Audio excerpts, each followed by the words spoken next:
33,500 আর ওরা বেচছে তো এখানে অনলাইনে বেচছে গরুটা। আলহামদুলিল্লাহ। কতই দিলেন ভাই? 1,3,500 1,3,500 টাকায়।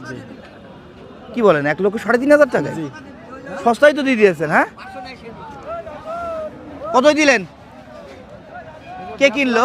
আমরা বেচলাম, আমরা কি আপনারা বিক্রি করলেন? কত বিক্রি করলেন? 1,33,500। 1,33,500। এইবার সঠিক দামটা বুঝতে পারছি। ভাই তো বললো 3.5 না 33.5 বলেছিলেন আপনি। দর্শক, গরুটা কিন্তু একটা দেশাল গরু বলতে হবে। চুট দিয়ে বেশ সুন্দর। এখানে আবার মনে হচ্ছে যে চুল খাড়া খাড়া হয়ে আছে।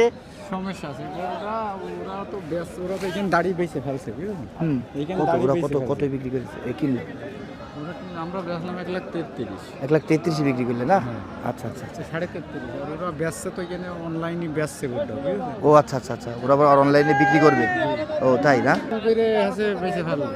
কতই দিলেন? ওই 1,33,000। 33,500। হ্যাঁ, 33,500। 33,500। ভুল ভুল মনে হচ্ছে কেন আপনার কাছে? ভুল মনে হচ্ছে, গরু তো এই গরু তো ওই টাকার গরু না, এই গরু 150 বেচতে হয়, তাই না? বুঝেছেন? এই গরু তো মাথার গরু, সিংহের গরু। না, গোটা অনেক সুন্দর। ওরা সব প্রথমে বললো পটল 3,500 1 লাখ। হ্যাঁ, আমি তো শুনে একটু চমকে উঠেছিলাম যে এই গরু 1,03,500 কিভাবে দেয়। পরে আপনার সাথে কথা বলে শুনতে পারলাম যে 1,33,500 এটাই সঠিক না চাচা? জি। মনে হচ্ছে একটু লস হয়ে গেল। আর একটু ধরে মনে হয় বিক্রি করা দিত না কাকা?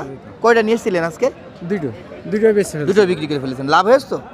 হয়ে গেছে। এই গরুটায় কয় টাকা লাভ হলো? এগুলো 3,000 টাকা হয়ে যাবে। 3,000 টাকা হয়েছে। 3,000 টাকা। আর একটু ধরে রাখলে হয়তো 10,000 টাকাও লাভ হয়ে যেত হয়তো নাকি? বেচলাম, আমার হেকুর টাকা দিতে হবে, এই জন্য পুকুর কাটছে, এই জন্য বেশি ভালো। এটা বাড়ির গরু ছিল আপনার? বাড়ির গরু ছিল। ও, একজন গৃহস্থ কিন্তু। কতদিন পেলেছিলেন কাকা? বাড়ির বাচ্চা। বাড়ির বাচ্চা? বাড়ির বাচ্চা। ও। এর আগেরটা বেচছি আমি আছে 2,24,000। হ্যাঁ, আর এটা শেষমেশ 1,33,000 দিয়ে দিলেন। 1,33,000 না, ওইটা কিনা করেছি। ও, ওইটা আপনি গরুর ব্যবসাও করেন, আবার নিজেও গরু পালেন? ঠিক আছে। নাম কি আপনার? রেজাল্ট করি। রেজাউল করিম। কাকা ধন্যবাদ, ভালো লাগলো। দর্শক, বেশ সুন্দর কিন্তু গরু একটা বিক্রি করে দিল কাকা। একজন গৃহস্থ মানুষ। এই টাইপের গরু যারা চাচ্ছেন 2026 কুরবানির জন্য, আপনাদেরকে আমি আমন্ত্রণ করছি চুয়াডাঙ্গা ডুগডুগি পশু হাটে আসার জন্য। প্রত্যেক সোমবার সপ্তাহে একদিন বসে। আজকেই যেমন তারিখ 12 তারিখ জানুয়ারি মাস 2026। নতুন বছরের শুভেচ্ছা সবাইকে।